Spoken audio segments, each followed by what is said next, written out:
सभी मित्रों को गुड मॉर्निंग। आप सभी का अपने चैनल के ऊपर स्वागत है। हम बात कर रहे हैं पर्यावरण विधि। आइए ज्यादा समय न लेते हुए हम जो अपना टॉपिक है उसके ऊपर चर्चा करते हैं।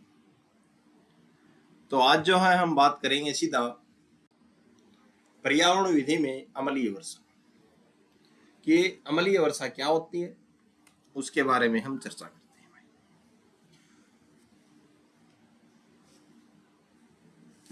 अम्लीय वर्षा या जहरीली वर्षा जब आसमान से बरसने वाले पानी में एसिड यानी कि अम्ल की मात्रा बढ़ जाती है तो उसे क्या बोलते हैं भाई? अम्लीय वर्षा या तेजाबी वर्षा बोलते हैं। अब इसमें पीएच जो मान जो है उसका सबसे बड़ा रोल होता है। ठीक है, यानी कि जो पानी का जो पीएच मान जो है ये पीएच स्केल पर नापा जाता है। अगर पानी कितना शुद्ध है ये देखा जाता है उसमें। तो पीएच मान अगर 7 है तो ये क्या है? उदासीन है पानी, जो न तो खट्टा है और न क्या है? खारा है।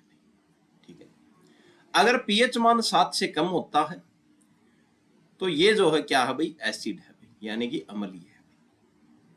ठीक है, सामान्य बारिश के लिए पानी का मान कितना होता है भाई? 5 होता है भाई, तो यानी कि ये अम्लीय तो है ही। ठीक है, लेकिन वो क्या जो है जब पीएच मान 5 से भी कम, 4 से कम हो जाता है तो वो क्या है? पेड़ पौधों और जानवरों के लिए जो क्या है? खतरनाक बन जाता है और इसे ही क्या बोलते हैं भाई? अम्लीय वर्षा बोलते हैं। ठीक है, तो सामान्य बारिश के पानी का पीएच मान 5 होता है क्योंकि हवा में मौजूद कार्बन डाइऑक्साइड उसमें थोड़ी बहुत मिल जाती है, इसलिए क्या है? ये कितना होता है? 5 होता है। लेकिन जब यह पीएच मान 4 से कम हो जाता है तो वह पानी पेड़ पौधों, जानवरों और इंसानों सब के लिए क्या बन जाता है भाई? खतरनाक बन जाता है।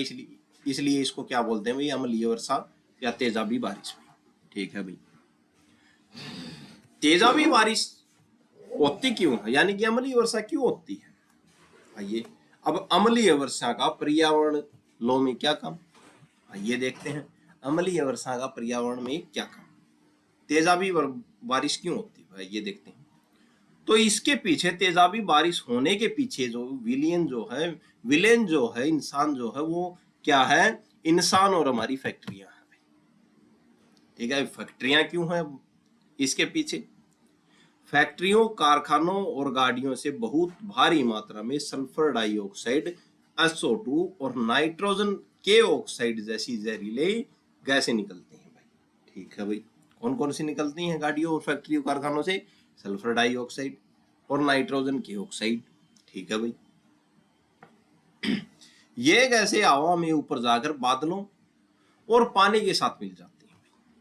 ठीक है, पानी के साथ मिलकर ये गैसें सल्फ्यूरिक एसिड यानी कि तेजाब बना देती हैं।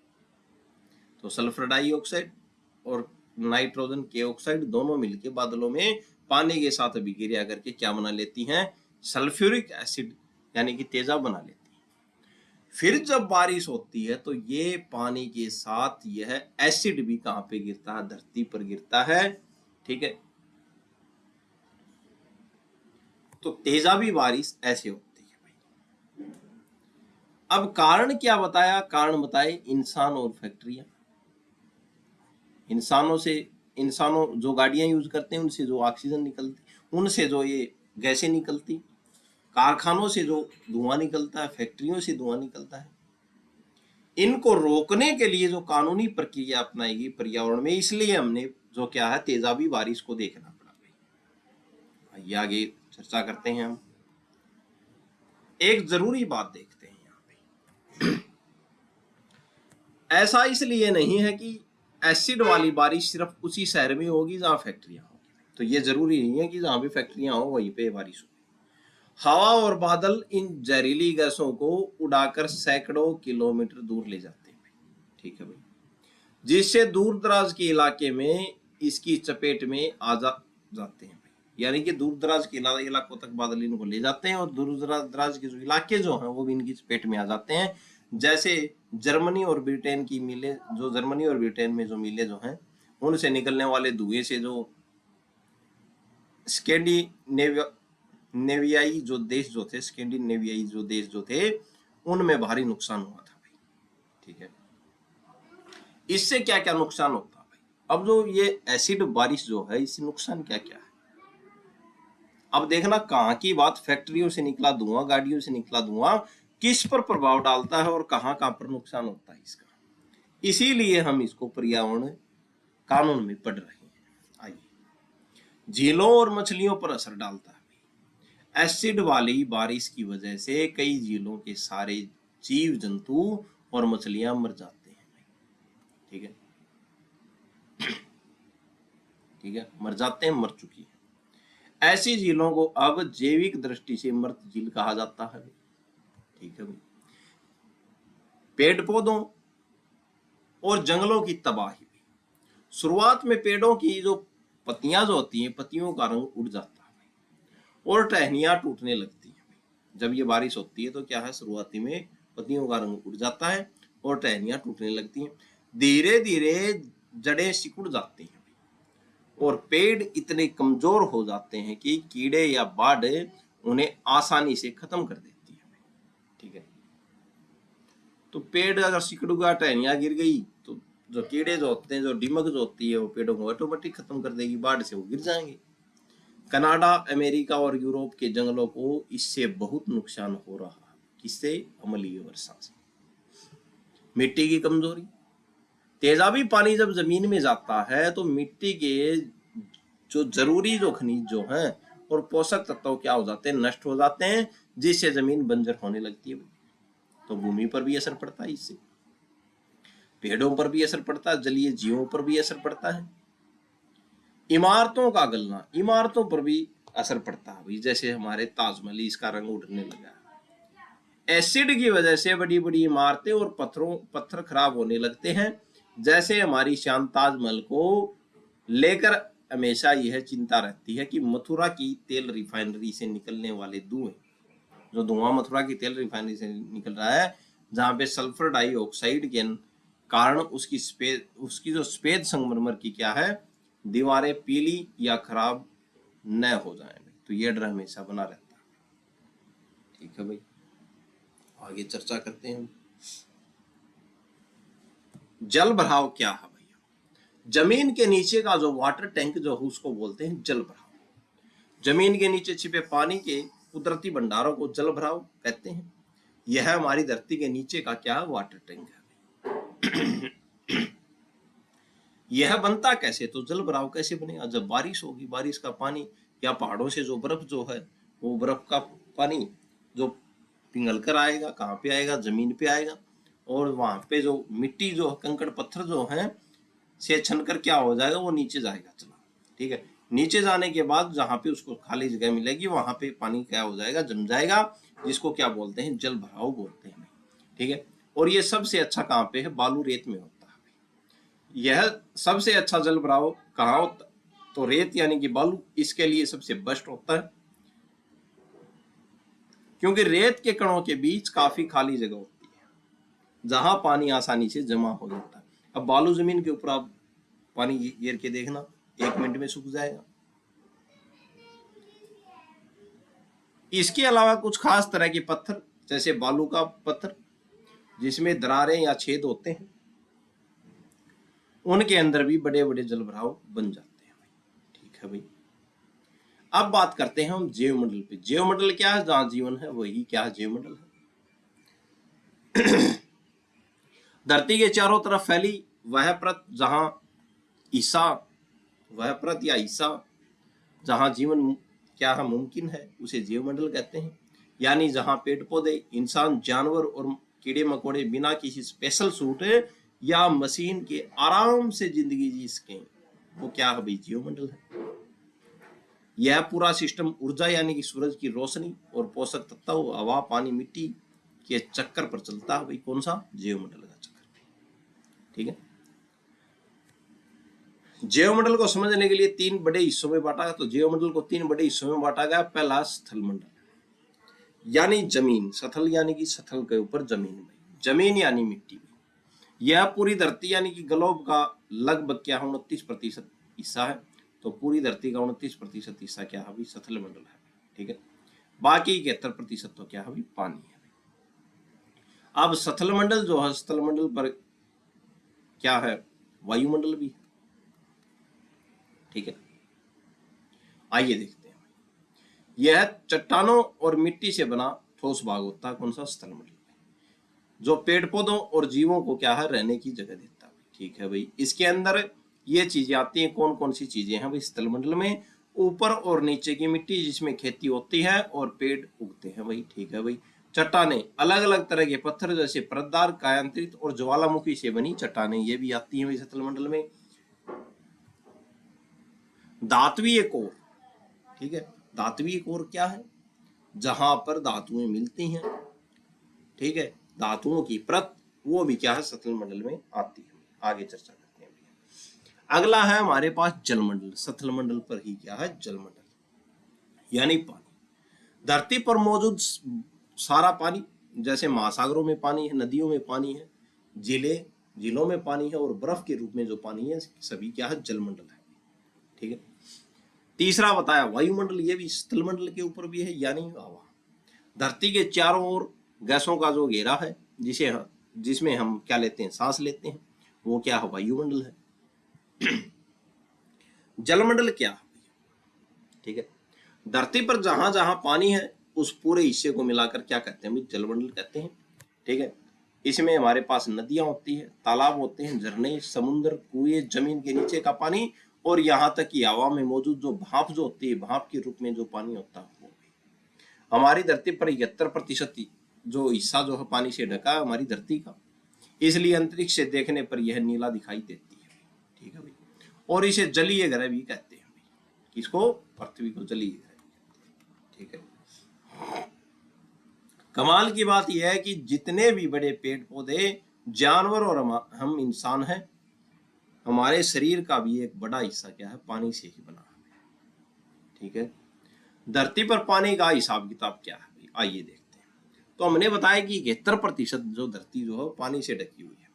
71% का 97%, 71% टोटल पानी, 71% का 97% जो पानी जो है वो महासागरों में है। यह खारा पानी है जिसे हम पीने योग्य नहीं है। ठीक है भाई, 2% पानी जो है 71% का, वो क्या है, बर्फ के रूप में जमा हुआ है। ध्रुवों और अंटार्कटिका जो है उसमें बर्फ के रूप में जमा।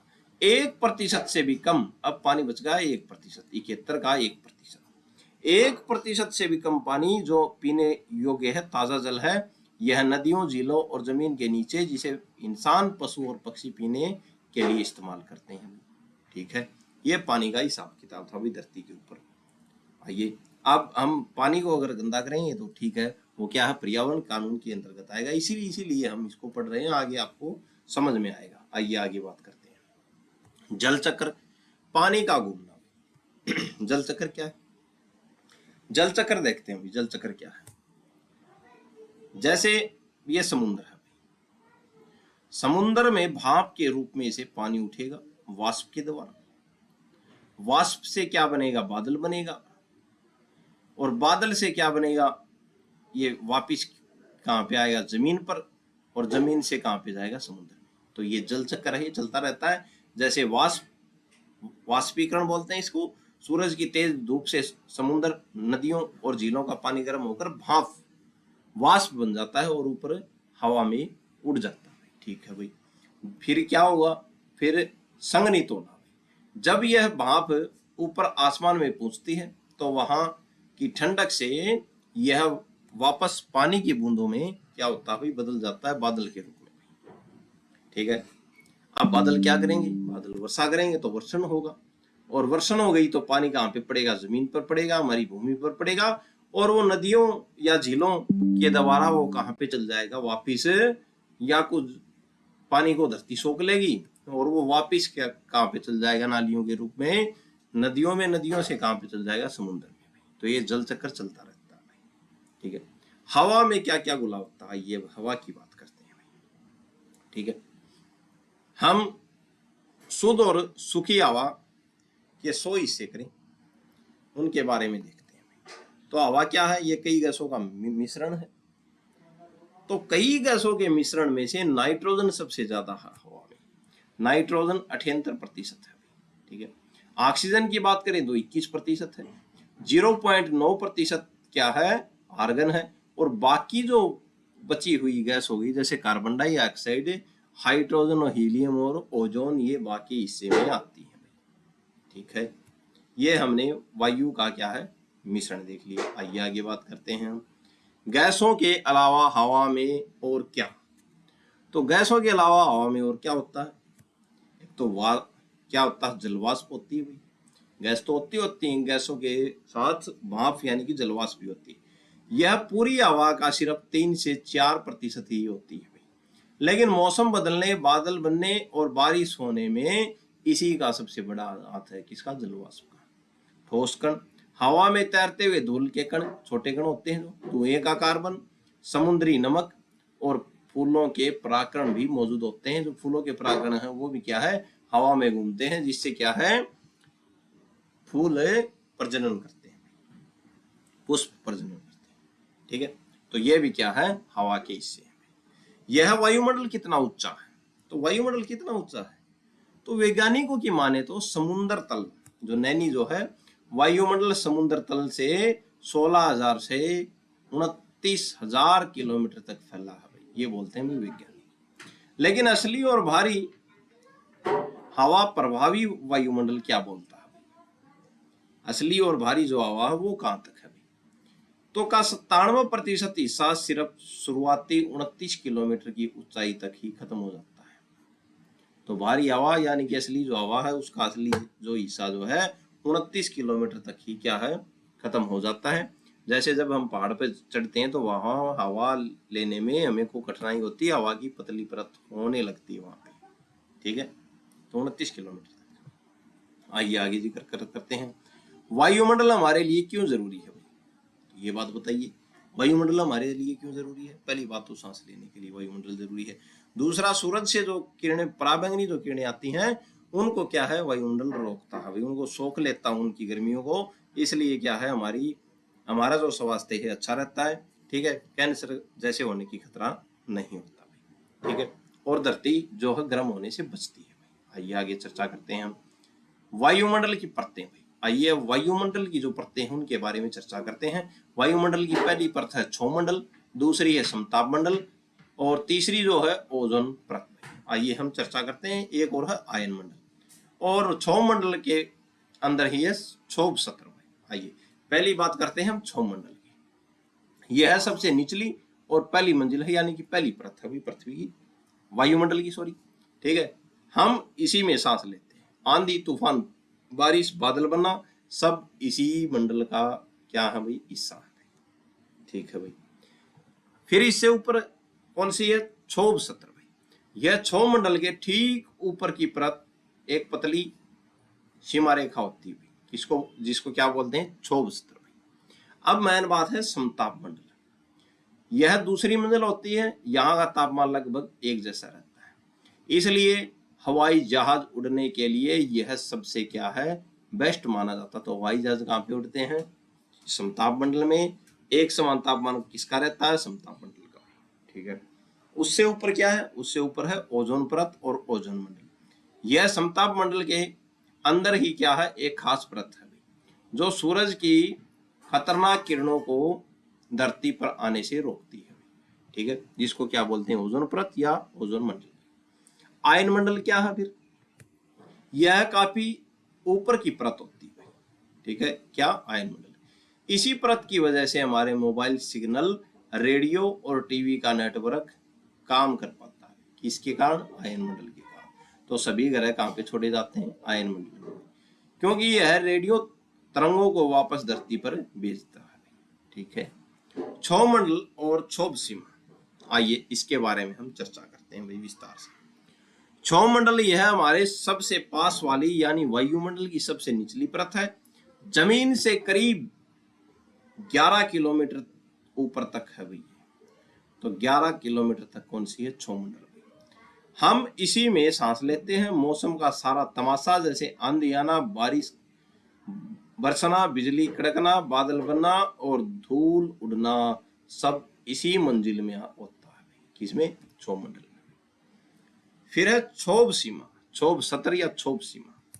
यह क्षोभ मंडल के ठीक ऊपर की 1.5 किलोमीटर की एक पतली बॉर्डर लाइन है। ठीक है, तो 11 और 11 से 12.5, ठीक है, यह है इसके ऊपर वाली मंजिल समताप मंडल और इस नीचे वाली मंजिल को आपस में जोड़ती है समताप मंडल दूसरी मंजिल। ठीक है, तो ये जो है क्षोभ सतर जो है, क्षोभ सीमा जो है समताप मंडल और क्षोभ मंडल को जोड़ती है। ठीक है, अब बात करते हैं समताप मंडल की। ये दूसरी मंजिल है। ठीक है, यह जमीन से करीब 50 से 55 किलोमीटर तक की ऊंचाई तक फैली है भाई। तो 12 हो गई, 12.5, और 12.5 से 50 या 55 किलोमीटर तक की ऊंचाई तक क्या है, समताप मंडल। ठीक है, खासियत क्या है, यहाँ मौसम बिल्कुल साफ रहता है। किसमें, समताप मंडल। न कोई बदलाव, न कोई आंधी तूफान। शुरुआत में यहाँ का तापमान एकदम फिक्स, एक समान रहता है। इसलिए हवाई जहाज उड़ने के लिए पायलट इसी परत को सबसे सुरक्षित मानते हैं। ठीक है, आइए आगे चर्चा करते हैं। ओजोन मंडल और ओजोन परत क्या है। धरती की कुदरती छतरी मानते हैं भाई इसको, कि कुदरत की देन है भाई जो धरती की रक्षा कर रही है। यह कोई अलग से मंजिल नहीं है, बल्कि समताप मंडल के अंदर ही जमीन से करीब 15 से 50 किलोमीटर के बीच। ठीक है, जो 12.5 जो थी, 12.5 तक तो क्षोभ मंडल ही था, और इससे ऐसे मान लो 15 से 50 किलोमीटर के बीच। ठीक है, और 50-55 तक तो समताप मंडल है ही। तो ये समताप मंडल में ही है। ठीक है, 15 से 50 किलोमीटर के बीच ओजोन गैस का एक घेरा है। यह क्यों जरूरी है, यह हमारी धरती का क्या है, प्राकृतिक छतरी बोलते हैं इसको, हमारी धरती का। सूरज से निकलने वाली खतरनाक पराबैंगनी किरणें जो हमारी जो स्किन को जला सकती हैं, उन्हें यह छतरी सोख लेती है और धरती को ज्यादा गर्म होने से बचाती है। इसलिए इसको प्राकृतिक छतरी बोला जाता है। इंसानों ने इसे कैसे नुकसान पहुंचाया, हमारे फ्रिज, एसी और स्प्रे कैन, जो स्प्रे मारने होते हैं, जिसमें जो ये क्लोरोफ्लोरोकार्बन और हेलन जैसी कृत्रिम गैसें निकलती हैं भाई इनसे। ठीक है, जैसे फोम आग बुझाने के लिए जो होता है, तो उनसे क्या निकलती है भाई, एसी, फ्रिज, और जो वो गाड़ियों के पीछे का धुआं हो गया, तो इनसे क्या निकलती है, क्लोरोफ्लोरोकार्बन निकलती है, जो क्या है भाई, इसको नुकसान पहुंचाती है। किसको, ओजोन परत को। इन गैसों ने इस छतरी में छेद करना शुरू कर दिया भाई। ठीक है भाई, अब ओजोन छेद की बात करते हैं। हर साल बसंत के मौसम में दक्षिणी ध्रुवों के ऊपर, ठीक है, अमेरिका जितना बड़ा और एवरेस्ट जितना गहरा एक छेद दिखाई दिया। ठीक है, तो इस परत में क्या है, जो एक छेद दिखाई दिया, कहां पे, दक्षिणी ध्रुवों पे, अमेरिका जितना बड़ा और एवरेस्ट जितना गहरा। ठीक है, उत्तरी हिस्से में भी इस परत को 12 से 20% तक नुकसान पहुंचा, ऑस्ट्रेलिया वाले क्षेत्र पे। ठीक है, एक तो ऑस्ट्रेलिया वाले क्षेत्र पे और एक जो उत्तरी ध्रुव जो है उस पे भी इसको नुकसान पहुंचा। नुकसान, अगर यह छतरी पूरी तरह फट गई तो इंसान में त्वचा का कैंसर तेजी से बढ़ेगा भाई। लोगों की बीमारियों से लड़ने की ताकत यानी कि इम्यूनिटी कम हो जाएगी, जिससे छूत की बीमारियां फैलेंगी और फसलों की पैदावार घट जाएगी भाई। ठीक है, बचाव का तरीका क्या है इसमें, मॉन्ट्रियल प्रोटोकॉल हुआ था भाई। दुनिया ने इस खास खतरे को समझा और 1987 में 35 देशों ने मिलकर मॉन्ट्रियल प्रोटोकॉल नाम के एक समझौते पर साइन किए, ताकि ओजोन को नुकसान पहुंचाने वाली गैसों का इस्तेमाल कम किया जा सके। ठीक है, अगला बात करते हैं हम आयन मंडल की। ठीक है, तो 50-55 तक तो क्या समता मंडल, उससे ऊपर क्या है आयन मंडल 320 किलोमीटर। नेटवर्क वाली मंजिल बोलते हैं भाई इसको। यह जमीन से 50 किलोमीटर से लेकर 320 किलोमीटर की ऊंचाई तक का बहुत बड़ा इलाका। ठीक है भाई, यह काम कैसे करता है भाई आयन मंडल? यह सूरज की तेज रोशनी और किरणों के कारण हवा के कण अयनित हालात में रहते हैं। चार्ज जो है उन हालात में रहते हैं। इसी चार्ज की वजह से हमारे रेडियो, टीवी और मोबाइल के सिग्नल इस परत से टकराकर वापस क्या है धरती पर आते हैं और हमारा पूरा कम्युनिकेशन नेटवर्क काम करता है। ठीक है, तो ये भी एक कुदरती ही चीज है। इस मंजिल के और ऊपर जाने पर जो खुला और अनंत स्पेस शुरू होता है उसे क्या कहते हैं भाई? वायुमंडल कहते हैं। तो 320 किलोमीटर से अगर ऊपर गया तो वो क्या होगा? वायुमंडल होगा। ठीक है, आइए आगे बात करते हैं। पारिस्थितिकी तंत्र क्या है भाई? पारिस्थितिकी क्या है भाई? आसान शब्दों में कहें तो कोई भी जीव, जहां चाहे वो इंसान हो, जानवर हो, पेड़ पौधे हो या छोटे मोटे कीड़े मकोड़े, अपने आसपास के माहौल यानी कि पर्यावरण के साथ कैसे रहता है और उनके बीच यह कनेक्शन है, इसी के अध्ययन को क्या है भाई? पारिस्थितिकी कहते हैं। यानी कि कीड़ी मकोड़े, इंसान, जानवर, पेड़ पौधे, ठीक है, एक साथ रहते हैं, कैसे रहते हैं, उनके बीच यही कनेक्शन, और इसी कनेक्शन को जानना, इसी का अध्ययन करना क्या है? पारिस्थितिकी तंत्र कहते हैं। हम सांस लेने के लिए हवा पर निर्भर हैं, पीने के लिए पानी पर निर्भर है और खाने के लिए पौधों और जमीन पर निर्भर है। हम पर्यावरण को प्रभावित करते हैं और पर्यावरण हमें भी। ठीक है, हम पर्यावरण को प्रभावित करते हैं तो पर्यावरण हमें करेगा। इसी लेन देन और रिश्तों की पढ़ाई को क्या कहते हैं? विज्ञानी भाषा में क्या कहते हैं? पारिस्थितिकी कहा जाता है। वैज्ञानिकों ने इसे अपने अपने तरीके से समझाया। ओडम साहब क्या बोलते हैं पारिस्थितिकी के बारे में? इनके अनुसार हमारा पर्यावरण कैसे बना है और यह कैसे काम करता है, इसकी पढ़ाई ही क्या है भाई? पारिस्थितिकी है। ठीक है, टेलर साहब क्या कहते हैं? इनका मानना है कि दुनिया के सभी जीवों का उनके पूरे पर्यावरण के साथ जो भी रिश्ता है उसका विज्ञान ही पारिस्थितिकी है। पारिस्थितिकी के प्रकार, इसके अलग अलग हिस्से हम देखते हैं। आइए, पर्यावरण बहुत बड़ा है, इसलिए वैज्ञानिकों ने पढ़ाई को आसान बनाने के लिए कई छोटे छोटे टुकड़ों यानी कि उप भागों में बांट दिया। तो पर्यावरण तो बहुत बड़ा है, ठीक है, और इसको पढ़ने के लिए वैज्ञानिकों ने क्या किया? छोटे छोटे भागों में इसको बांट दिया पर्यावरण। कौन कौन से हिस्सों में, कौन कौन से हिस्से बनाए? पादप, जो पारिस्थितिकी, पादपों की क्या परिस्थितियां, प्राणी पारिस्थितिकी, जैव पारिस्थितिकी, पारिस्थितिक तंत्र, पारिस्थितिक तंत्र और पारिस्थितिकी।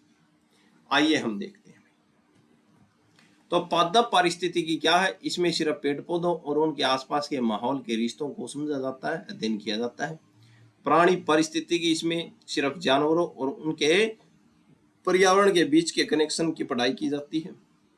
जैव पारिस्थितिकी, इसमें पेड़ पौधों और जानवरों दोनों को मिलाकर एक साथ उनके माहौल के साथ पढ़ा जाता है। ठीक है, जैव में पेड़ भी आ गए, पेड़ पौधे भी हो गए, वो जानवर भी आ गए। पारिस्थितिकी तंत्र पारिस्थितिकी, इसमें सजीव चीज जैसे जीव जंतु और निर्जीव चीज जैसे धूप, पानी, मिट्टी, हवा मिलकर कैसे पूरा सिस्टम चलाती है उसका अध्ययन किया जाता है। ठीक है, किसमें? पारिस्थितिकी तंत्र पारिस्थितिकी, तो इसमें सजीव और निर्जीवों दोनों मिलकर कैसा सिस्टम चलाते हैं उनका अध्ययन किया जाता है। आइए आगे चर्चा करते हैं। संख्या पारिस्थितिकी क्या है भाई? इसमें किसी एक ही जाति के जीवों की संख्या, जैसे किसी जंगल में शेरों की आबादी और पर्यावरण के रिश्ते को देखा जाता है, पढ़ा जाता है। सामुदायिक पारिस्थितिकी, इसमें एक ही जगह पर रहने वाले अलग अलग जातियों जैसे इंसान, कुत्ता, बिल्ली, पेड़, सब एक साथ के आपसी और माहौल के रिश्तों को समझा जाता है। आवास क्षेत्र पारिस्थितिकी, जीव जहां रहते हैं जैसे जंगल, रेगिस्तान, समुद्र, उस खास रहने की जगह घर की पढ़ाई को क्या कहते हैं भाई? आवासीय क्षेत्र परिस्थिति कहते हैं। उत्पादन पारिस्थिति, प्रकृति में कितनी ऊर्जा और कितना खाना, जैसे पौधे कितनी एनर्जी बना रहते हैं, पौधे कितनी एनर्जी बना रहे हैं, पैदा हो रहा है, ठीक है, यानी कि प्रकृति में कितनी ऊर्जा और कितना खाना पैदा हो रहा है, उसका हिसाब किताब क्या है? उत्पादन पारिस्थितिकी। सव पारिस्थितिकी, किसी एक अकेली जीव की जाति का उसके माहौल के साथ क्या रिश्ता है, उसकी गहराई से पढ़ाई करना क्या है भाई? सव पारिस्थितिकी। इसके कुछ अन्य नए से आधुनिक प्रकार हैं। विकास पारिस्थितिकी, माहौल बदलने के साथ साथ जीव खुद को कैसे बदलते और विकसित करते हैं, इसका अध्ययन करना। जिन पारिस्थितिकी, पर्यावरण का जीवों के जिन यानी कि डीएनए पर क्या असर पड़ता है। प्रदूषण पारिस्थितिकी, हमारे फैलाए प्रदूषण का जीव जंतुओं और पर्यावरण पर क्या बुरा असर पड़ रहा है, उसकी पढ़ाई करना। विकिरण पारिस्थितिकी, जो रेडियोधर्मी यानी कि रेडियो जैसे एक्सरे या परमाणु कचरा का पर्यावरण पर क्या असर पड़ रहा है, उसकी पढ़ाई करना। अंतरिक्ष पारिस्थितिकी, जो स्पेस जो है अंतरिक्ष या दूसरे ग्रहों के माहौल में जीवन की संभावनाओं को समझना, कि उनकी पढ़ाई करना, उनका अध्ययन करना, उसके बारे में बात है। अनुप्रयुक्त पारिस्थितिकी, इस पूरे विज्ञान का इस्तेमाल करके हम अपनी खेती, जंगलों और इंसानी जीवन को कैसे बेहतर बना सकते हैं, उसका अध्ययन करना है, ठीक है। तो ये क्या है? आधुनिक प्रकार है। आइए आगे चर्चा करते हैं। पादप पारिस्थितिकी, पादप पारिस्थितिकी सीधी बात है, जो पादप जो है पेड़ पौधों का अध्ययन करना, उसको बोलते हैं पादप पारिस्थितिकी, ठीक है। सीधे शब्दों में कहें तो वनस्पति विज्ञान से जुड़ा है। इसमें पूरा फोकस किस पे होता है? पेड़ पौधों पर होता है, और जानवरों को बस माहौल का एक हिस्सा माना जाता है। इसमें मुख्य रूप से इन चीजों पर ध्यान दिया जाता है। किन किन पर? वन विज्ञान, जंगलों का रखरखाव और उनका विकास करना कैसे होगा, उनका अध्ययन करना। वनस्पति भूगोल, यानी कि कौन सा पौधा दुनिया के किस इलाके में और क्यों उगता है, इसका अध्ययन करना। बाढ़ नियंत्रण और मृदा संरक्षण, पेड़ कैसे बाढ़ को रोकते हैं और मिट्टी को बहाने से बचाते हैं, इसका अध्ययन करना। इसके छोटे हिस्से हैं यानी कि लघु उपविभाग हैं, कौन कौन से हैं? वन पारिस्थितिकी, सिर्फ जंगलों के पेड़ पौधों का अध्ययन करना। घास स्थल पारिस्थितिकी, घास के मैदान और वहां की हरियाली का अध्ययन करना। सूक्ष्म जीव पारिस्थितिकी, मिट्टी या पौधे में रहने वाले छोटे छोटे बैक्टीरिया या फंगस का माहौल, इसका अध्ययन करना। शैवाल पारिस्थितिकी क्या है? पानी में उगने वाली काई या काजी की पढ़ाई करना, भाई अध्ययन करना उसका। आइए आगे चलते हैं भाई। ये पादप पारिस्थितिकी के क्या है भाई? अध्ययन करने के बारे में बताया। प्राणी पारिस्थितिकी के बारे में देखते हैं भाई। प्राणी का मतलब जीव जंतुओं का विज्ञान, जीव जंतुओं के बारे में अध्ययन करना। इसकी मुख्य शाखाएं हैं, कौन कौन सी हैं? पक्षी पारिस्थितिकी, जो पक्षियों के बारे में क्या है, जैसे सिर्फ चिड़िया, पक्षियों और उनके माहौल का अध्ययन करना। दूसरा है कीट पारिस्थितिकी, इसमें कीड़ी मकोड़े जैसे मधुमक्खी, चींटी, तितली, उनका क्या करना भाई? अध्ययन करना। मानवीय पारिस्थितिकी, यानी कि इंसान का हमारे आसपास के पर्यावरण के साथ कनेक्शन क्या है, उसका अध्ययन करना। मेमेलियन पारिस्थितिकी, स्तनधारी जीवों, जैसे अपने बच्चे को दूध पिलाते हैं, जैसे शेर, गाय, व्हेल की पढ़ाई करना या उनका अध्ययन करना। परजीवी पारिस्थिति, ऐसे जीवों का अध्ययन जो दूसरों के शरीर पर रहकर जीते हैं और उन्हें नुकसान पहुंचाते हैं, जैसे जू, अमरबेल या पेट के कीड़े, उनका अध्ययन करना। जैव पारिस्थितिकी, यानी कि पौधों और प्राणियों का मिला जुला विज्ञान, उनका अध्ययन करना। यहाँ बहुत ही प्रैक्टिकल है, क्योंकि इसमें पेड़ पौधों और जीव जंतुओं दोनों को बराबर ही अहमियत दी जाती है। विज्ञान मानता है कि ये दोनों एक दूसरे के बिना अधूरे हैं। इसके अंदर मुख्य रूप से 4 चीजों के आपसी रिश्तों को पढ़ा जाता है। प्राणियों का आपस में क्या रिश्ता है, ये पढ़ा जाता है भाई जीव विज्ञान, जैव पारिस्थितिकी में। पौधों का आपस में क्या कनेक्शन है, इसके बारे में अध्ययन किया जाता है। प्राणियों और पौधों के बीच का रिश्ता क्या है, इसके बारे में अध्ययन किया जाता है।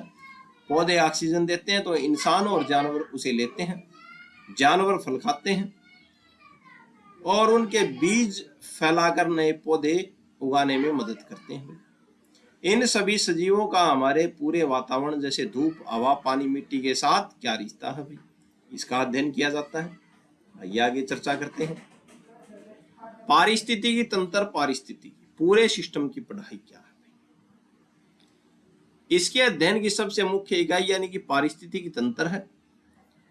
यह क्या होता है, प्रकृति में दो तरह की चीजें होती हैं, एक सजीव जैसे पेड़ पौधे, इंसान, जानवर, और दूसरी है निर्जीव जैसे धूप, हवा, पानी, मिट्टी।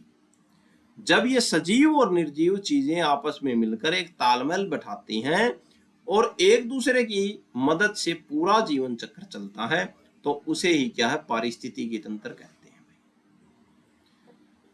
इसी पूरे सिस्टम की पढ़ाई को इस विद्या में किया जाता है। इस पूरे सिस्टम की पढ़ाई ही की जाती है किसमें, पारिस्थितिकी तंत्र में। संख्या पारिस्थितिकी में एक ही बिरादरी की पढ़ाई, यहां पूरा फोकस किसी एक ही जाति के जीवों पर होता है। यह क्या होता है, जैसे ही किसी खास जंगल में सिर्फ बाघों की आबादी कितनी है, वे आपस में कैसे रहते हैं, उनका आपस में क्या संबंध है और पर्यावरण का उनकी संख्या पर क्या असर पड़ रहा है, इसकी पढ़ाई क्या है, संख्या पारिस्थितिकी कहलाती है। समुदाय पारिस्थितिकी क्या है, पूरी सोसाइटी की पढ़ाई, पूरी सोसाइटी का अध्ययन करना। यह किसी एक खास जाति तक सीमित नहीं है बल्कि यह पूरी सोसाइटी, जैविक समुदाय की अध्ययन करना होता है। यह क्या होता है, यह एक ही इलाके में रहने वाले सभी जीवधारी जैसे पेड़ पौधे, तरह तरह के जानवर, पक्षी और छोटे छोटे जो बैक्टीरिया जो होते हैं, ये सब मिलाकर एक दूसरे को कैसे प्रभावित करते हैं और कैसे आपस में जुड़े हुए हैं, इसके जटिल संबंधों में इसमें समझा जाता है, इसका अध्ययन किया जाता है सामुदायिक पारिस्थितिकी में। अगला जो पॉइंट है वो पर्यावरणीय या आवासीय पारिस्थितिकी, जीवों के घर का अध्ययन कि जीव कहाँ पे रहते हैं और कैसे उनका माहौल है। आवास का मतलब होता है रहने की जगह या घर। इसका सीधा नियम यह है कि दुनिया में हर जीव का माहौल और बनावट अलग अलग होती है। तो आवासीय पारिस्थितिकी क्या है, कहीं पहाड़ है यानी कि सतला करती है, कहीं रेतीली मिट्टी है, कहीं तेज धूप है और कहीं गर्मी है, तो कहीं बहुत ज्यादा बारिश और ठंड है। इस भूगोल और मौसम का वहां रहने वाले जीवों पर सीधा और गहरा असर पड़ता है। जैसे ऊंट रेगिस्तान में ही रह सकता है और जो पोलर बेर यानी कि ध्रुव भालू जो है बर्फ में, तो जीवों और उनके इस घर यानी कि आवास के रिश्ते को इसमें अध्ययन किया जाता है। किसमें, पर्यावरणीय पारिस्थितिकी या आवासीय पारिस्थितिकी। अगला पॉइंट क्या है, उत्पादन पारिस्थितिकी, एनर्जी और खाने का हिसाब किताब का अध्ययन करना, इसको बोलते हैं उत्पादन पारिस्थितिकी। यह क्या होता है, इसमें प्राथमिक उत्पादकता यानी पेड़ पौधों को सबसे ज्यादा महत्व दिया जाता है जो उत्पादन करते हैं, क्योंकि वे सूरज की रोशनी से खुद खाना यानी कि ऊर्जा बनाते हैं। लेकिन इसके तहत यह देखा जाता है कि अलग अलग जीव और पेड़ पौधे के समूह कितनी ऊर्जा पैदा कर रहे हैं और उनकी उत्पादन अक्षमता कितनी है। तो उत्पादन अक्षमता और एनर्जी यानी कि खाने का हिसाब किताब का अध्ययन करना ही क्या है, उत्पादन पारिस्थितिकी है। सौ पारिस्थितिकी क्या है भाई, सौ पारिस्थितिकी का मतलब जो है वो है एक अकेले जीव या सिंगल जाति का अध्ययन करना। ठीक है, इसमें किसी पूरे ग्रुप या समुदाय को नहीं देखा जाता बल्कि एक अकेले जीव या एक अकेली पूरी जाति को आधार बनाकर उसका अध्ययन किया जाता है, पढ़ाई की जाती है। ये क्या होती है, अगर हमें किसी खास पौधे या किसी एक खास जानवर की पूरी कुंडली निकालनी हो जैसे वह दुनिया में कहाँ कहाँ पाया जाता है, भौगोलिक वितरण, उसकी बनावट कैसी है, उसका पूरा जीवन चक्र कैसा है, और उसके बड़े होने की अलग अलग स्टेज पर पर्यावरण पर उसका क्या असर पड़ता है और पर्यावरण का उस पर क्या असर पड़ता है। तो ऐसी पूरी सिंगल स्टडी यानी कि सिंगल अध्ययन करना ही क्या है, सौ पारिस्थितिकी है। तो आज जो है ये पर्यावरण लॉ के जो मुख्य मुख्य जो परिभाषाएं थी उनके बारे में हमने चर्चा की। तो आज के लिए इतना ही।